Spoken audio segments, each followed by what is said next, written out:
Şafak sökerken çok hoş bir sahneyle açılıyor. Bir siyah beyaz film seyrediyoruz perdede. Amerikalı oyuncuların da olduğu bir İtalyan filmi. Ve film bittikten sonra filmi seyreden anne ve iki kızına sinema çıkışında bir teklif geliyor. Annenin büyük ve güzel kızına göz koymuş genç adam onları ertesi gün Cinecitta'daki figüran seçmelerine davet ediyor.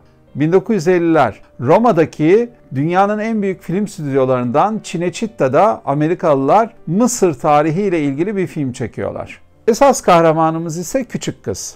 Adı Mimosa, yakında nişanlanacak. Annesi onun üzerine pek yatırım yapmıyor. Ama diğer kızının seçmelerde başarılı olup filmde yer alacağından emin.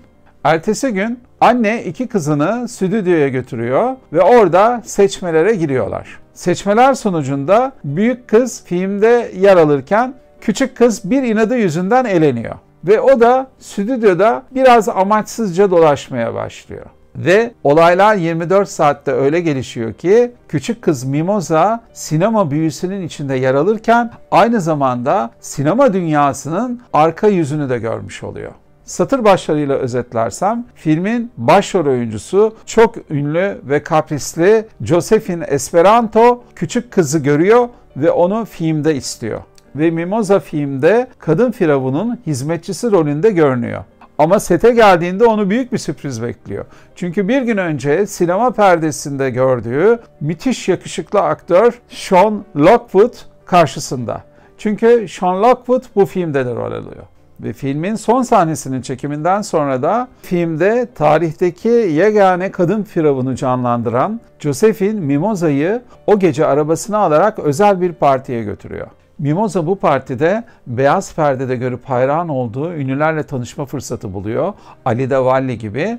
Ama diğer taraftan da sinema dünyasının arka yüzündeki büyüyü bozan çürümüşlüklere ve yozlaşmalara çok yakından tanık oluyor. 10 yıl önce Aç Kalpler adlı çok enteresan filmini seyrettiğimiz İtalyan yönetmen Saverio Giontenzo yazıp yönettiği bu filmle sinema dünyasının iki farklı yüzünü son derece saf genç bir kızın gözüyle inceliyor. Hem o dünya oluşturulurken aslında nasıl büyük eziyetler çekildiğini yansıtıyor hem de o dünyada yer alan insanların bir bölümünün nasıl mutsuz ve yalnız olduklarını aktarıyor. Son derece ilginç bir film. Yönetmen Mimosa'nın hikayesini anlatırken sinema perdesinde seyrettiğimiz ve aslında gerçekte olamayacağını bildiğimiz bir hikayenin olabilme ihtimalini de anlatıyor. Şafak Sökerken filminin estetik anlamda çok iyi olduğunu söyleyebilirim. Ve bu çerçevede oyuncu seçimi ve performansları da son derece isabetli.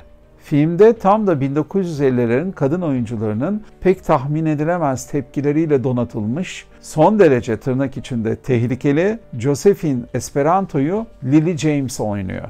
Mimosa rolündeki Rebecca Antonacci, Alice Harikalar Diyarı'ndaki Alice'in saflığını yansıtıyor perdeden. Sean Lockwood rolündeki Joe Carey ise perdede görülen yakışıklı ve herkese elde edebilecek aktör rolünün arkasındaki duygusallığı ayrıntılı yansıtıyor.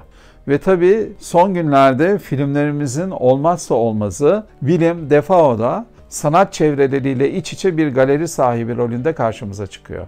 Şafak Sökerken 2. Dünya Savaşı'ndan sonra kitlelerin en büyük kaçış ve eğlence mekanlarından olan bir sinema salonundan yola çıkarak sinemanın çok kapsamlı dünyasına dahil ediyor bizi.